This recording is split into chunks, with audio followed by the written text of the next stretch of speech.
Hello welcome back guys. आज है 100 day of DSA coding का डे 9 और आज हम करने वाले हैं बहुत ही इंटरेस्टिंग 2D एरे का क्वेश्चन। तो आज के क्वेश्चन में हम क्या करने वाले हैं, आज हम करेंगे जितने भी डायगोनल एलिमेंट्स हैं like primary element, diagonal element और सेकेंडरी डायगोनल एलिमेंट, इनका क्या करेंगे, इनका हम सम करेंगे। सम मतलब सम ऑफ प्राइमरी डायगोनल एलिमेंट और सम ऑफ सेकेंडरी डायगोनल एलिमेंट, और फिर देखेंगे क्या आता है। चलिए सबसे पहले इसका ड्राई रन करेंगे और फिर इसको इम्प्लीमेंट करके देखेंगे। तो चलिए अब इसको क्वेश्चन को ड्राई रन करते हैं और देखते हैं कि इसको हम कैसे सॉल्व करेंगे। तो इस क्वेश्चन में हमें क्या करना है कि हमें जो डायगोनल एलिमेंट्स हैं, जैसे कि ये डायगोनल एलिमेंट्स है और ये प्राइमरी डायगोनल है और ये सेकेंडरी डायगोनल है, तो इन दोनों डायगोनल का सम निकालना है। फॉर एग्जांपल जैसे यहाँ पर है 1 + 5 + 9, लाइक 1 5 + 9 मतलब 15 और इसका क्या सम होगा 7 + 3 10 + 5 15, तो इसका भी 15 ही आएगा। 7 + 3 5 15। तो और इन दोनों का सम करना है, मतलब कि प्राइमरी और सेकेंडरी, यानी कि 15 30 30 - 5, क्यों, क्योंकि 5 दो बार रिपीट हुआ है, तो 25।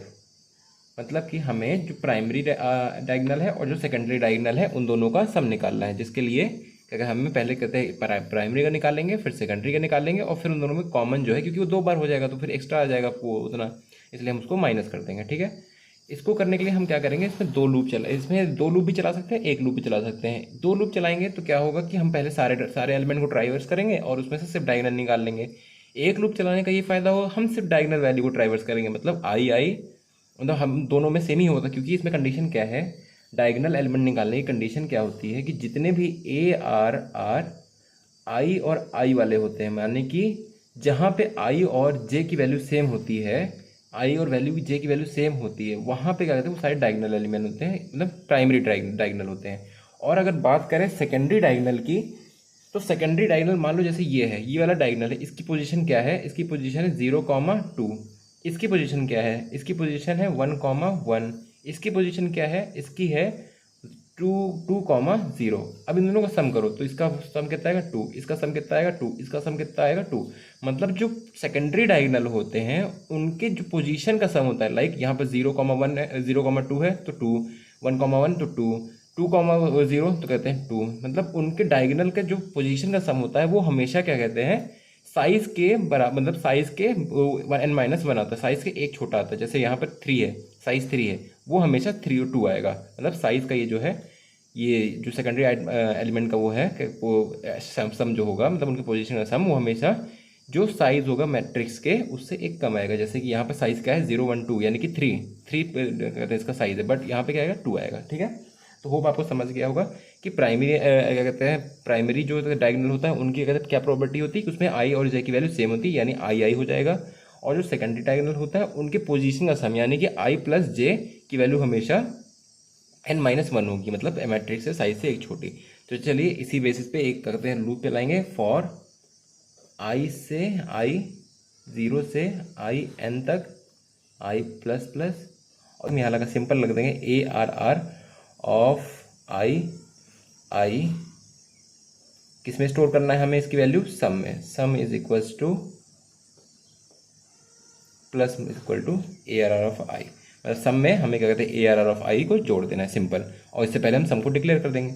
चलो इसी तरह हम करेंगे, क्या कहते हैं, सेकेंडरी एलिमेंट का वो sum is equals to A R R of I और n-1 प्लस आई, सिंपल। चलिए अब इसको कहते हैं कोड में इंप्लीमेंट करके देखते हैं और अच्छे से समझते हैं। क्वेश्चन बहुत इजी है, क्वेश्चन में कोई ज़्यादा वो है नहीं, हमें सिंपल क्या कहते हैं, कंडीशन पता है, ए जहाँ आई और जे इक्वल हो या फिर जहाँ आई आई सेम हो, वहाँ पर क्या कहते हैं, हमें वो उसको ऐड कर देना है। फिर क्या कहते हैं, जहाँ पर इन दोनों के पोजीशन का सम क्या कहते हैं n-1 हो, उसको सिंपल से क्या कहते हैं ऐड कर देना है, बस और कुछ नहीं। ठीक है, चलिए अब इसको कोड में इंप्लीमेंट करके देखते हैं। तो चलिए अब इसको इम्प्लीमेंट करके देखते हैं और समझते हैं कि कैसे होगा। तो सबसे पहले मैंने यहाँ क्या किया है, यहाँ मैंने पब्लिक क्लास बना ली है सम ऑफ डायगोनल नाम का, फिर मैंने पीएस मतलब public static void main class बना ली है, फिर उसमें मैंने एक एग्जाम्पल के लिए मैट्रिक्स ले लिया। अब यहाँ से शुरू करते हैं। सबसे पहले यहाँ मैंने क्या किया कि एक एन वेरिएबल ले लिया जिसके अंदर मैंने मैट्रिक्स की लेंथ स्टोर कर दी। अब हमने क्या किया, एक दो वेरिएबल बनाए, जिसको एक है प्राइमरी डायगोनल का सम और दूसरा है सेकेंडरी डायगोनल का सम, जिसको मैंने 0 से इनिशियलाइज किया। ये दोनों सम की वैल्यू, ठीक है। अब हम यहाँ पर लूप चलाएंगे, इस वाले में मैं एक लूप ही चलाऊंगा, ठीक है। फॉर इंट आई इक्वल, इस शुरू कहाँ से होगा, 0 से, 0 i less than n, i को प्लस प्लस कर दिया हमने, ठीक है। अब हम क्या करेंगे, सम ऑफ प्राइमरी एलिमेंट, तो p डायगोनल का सम क्या है, is equal to plus equal to क्या है, मैट्रिक्स, यहाँ मैंने क्या लिखा, मैट्रिक्स i ब्रैकेट फिर से i, मतलब समझ गए होंगे मुझे लगता है अब कि यहाँ पे मैंने क्या किया कि p डायगोनल में जो हमने क्या, जहाँ पे i की वैल्यू सेम है वहाँ पे हमने क्या किया, उसकी वैल्यू जो है सम में स्टोर कर दी, लाइक उसको ऐड करके सम में जोड़ दिया, ठीक है।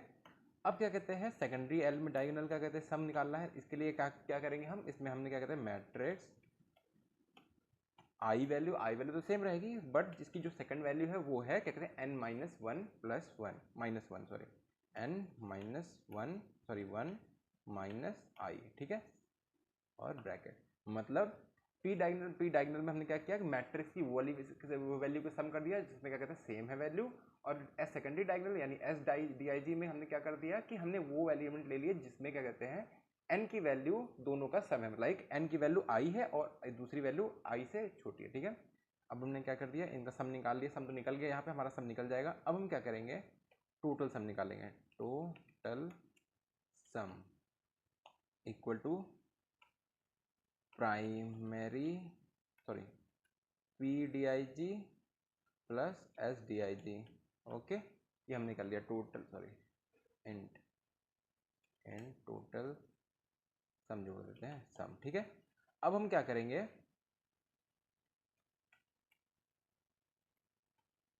अब हमने क्या करना है, अब हमें एक कंडीशन लगानी है जो 5 वाली, क्योंकि वो 5 दो बार रिपीट हो जाएगा, 5 इसमें 2 बार रिपीट होगा, जैसे कि यहाँ 5 2 बार है, मतलब है इस डायगोनल में भी है और इस डायगोनल में, तो 5 2 बार रिपीट है, इसको एक बार कम करने देंगे।